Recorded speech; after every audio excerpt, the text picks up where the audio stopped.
ওং নম চণ্ডিকায় নম চণ্ডিকায় নম চণ্ডিকায় নম। এখন আমি আপনাদের সামনে শ্রী শ্রী চণ্ডীর ভগবত বাক্য পাঠ করাইয়া শোনাইব। বিদ্যুৎ দামোত্তুল্য প্রভাময়ী সিংহ রোটা ভীষণা খর্গ ও খেটোথিত হস্তযুক্তা কন্যাগণ কর্তৃক সেবিতা হস্তে চক্রধরালী খেট বিষক সমূহে চাপ গুণ ও তর্জনী মুদ্রাধারিণী শশীধরা অনল সরপাতি নাত্তা দুর্গা দেবীর আমি ভজনা করি বা প্রণাম করি। ভগবতী বাক্য। শ্রী শ্রী চণ্ডী দেবী বললেন, যে ব্যক্তি এই সকল স্তব দ্বারা সমাহিত চিত্তে নিত্য আমার স্তব করিবে, আমি তাহাকে ঐহিক ও পারিত্রিক সকল বিপদ হইতে নিশ্চয়ই মুক্ত করিব।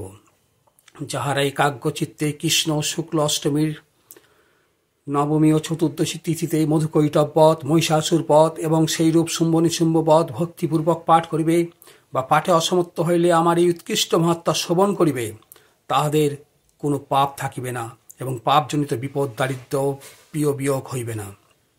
চণ্ডীর পাঠক বা শ্রোতার শত্রু, দস্যু বা রাজা হইতে অস্বস্ত অগ্নি ও জলপ্রবাহ হইতে কখনো কোনো বিপদের আশঙ্কা হইবে না।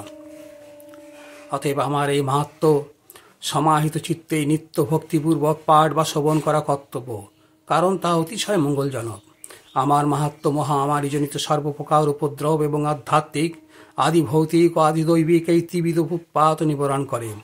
আমার এই মাহাত্ম্য যে গৃহে নিত্য যথোক্ত প্রকারে অর্থ ধারণপূর্বক পাঠিত হয়, সেই গৃহ আমি কখনো ত্যাগ করি না, পরন্তু তথায় আমি সর্বদা অবস্থান করি।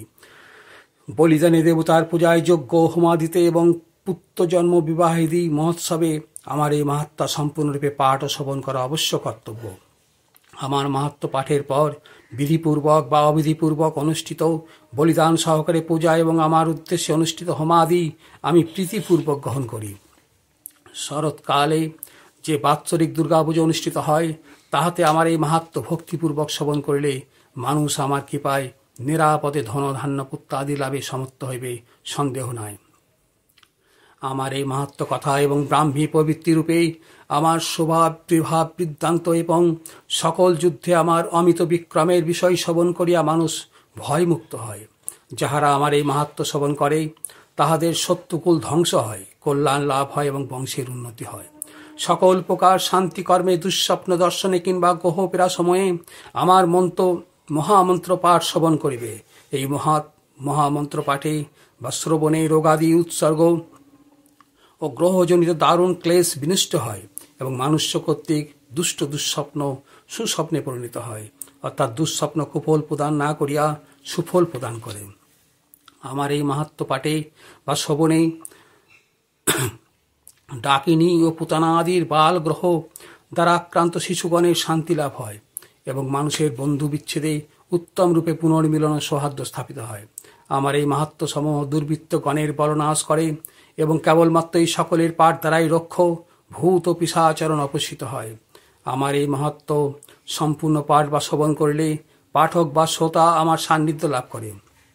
উত্তম পশু পুষ্প অর্ঘ্য ধূপ গন্ধ প্রদীপ হোম পঞ্চামৃতাদি বিবিধ অভিষেক দ্রব্য অন্যান্য উত্তম উপচার প্রদান এবং ব্রাহ্মণ ভোজনাদি দ্বারা দেবারাত্ম 1 বৎসর পূজা করিলে আমি যে রূপ প্রসন্ন হয়, একবার মাত্র আমার এই মাহাত্ম্য শ্রবণে আমি সেই রূপ প্রীতি লাভ করি। আমার আবির্ভাব সমূহ কীর্তন ও শ্রবণ পাপ হরণ ও আরোগ্য প্রদান করে এবং পিশাচ আদি ভূতগণ হইতে রক্ষা করে। যুদ্ধ সমূহে দুষ্ট দৈত্য বিনাশক আমার মাহাত্ম্য শ্রবণ করিলে কাহারও শত্রু ভয় জন্মে না। তোমরা যে সকল স্তুতি করিয়াছ এবং সুমেধাদি ব্রহ্ম ঋষিগণ ও ব্রহ্মা যে সমস্ত স্তব করিয়াছেন, সেই সকল স্তব পাঠে বা শ্রবণে শুভমতি লাভ হয়। অরণ্যে বনাক নিবেষ্টিত হইলেই বা প্রান্তরে দস্যুগণ কর্তৃক পরিবৃত হইলেই বা জলশূন্য স্থানে অসহায়ভাবে শত্রুগণ কর্তৃক ভীত হইলেই বা জঙ্গলে বড় হস্তি সিংহ বা ব্যাঘ্রগণ কর্তৃক অনুধাবিত হইলে বা ক্রুদ্ধ রাজা কর্তৃক কারারুদ্ধ বা প্রাণদণ্ডে দণ্ডিত হইলে বা মহাসমুদ্রে জলযানে অবস্থানকালে প্রবল বায়ু দ্বারা বিঘ্নিত হইলে বা অতি ঘোর যুদ্ধে শস্ত্রপাত হইলে বা উপর্যপরি দারুণ বিপদ ঘটিলে বা ব্রণ বিস্ফোটকাদি মহাপীড়ায় যন্ত্রণায় অস্থির হইলে মানুষ আমার এই মাহাত্ম্য স্মরণ মাত্রই সমস্ত সংকট হইতে মুক্ত হয়। যে ব্যক্তি আমার এই মহাত্মা সদা স্মরণ করে, আমার প্রভাবে সিংহাদি হিংস্র জন্তু দস্যু শত্রুগণ তাহার নিকট হইতে দূরে পলায়ন করে।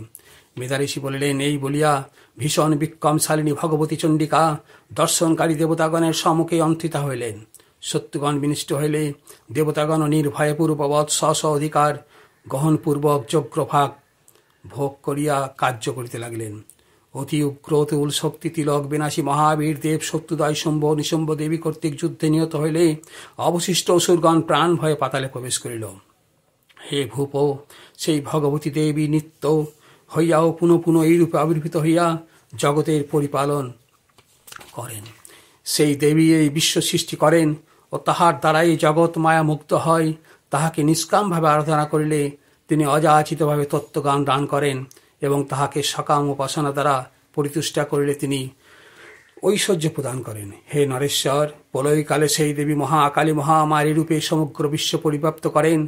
সেই জন্মরহিতা সনাতনী দেবী সৃষ্টিকালে সৃষ্টিশক্তি রূপে প্রকাশিত হন।